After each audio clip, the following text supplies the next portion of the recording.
بقالك قد إيه مستنية الشخص اللي هيجي يغير حياتك؟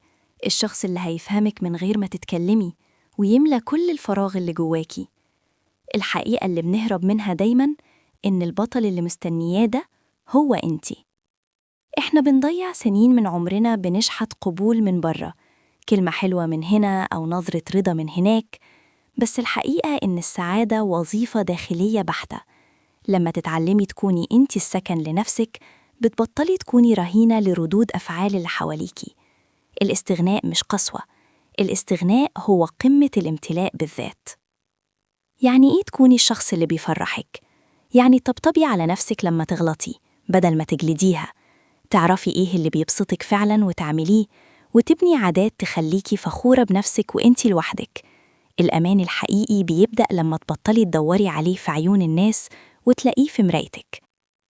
محدش هيقدر يصلح اللي انكسر جواكي زيك.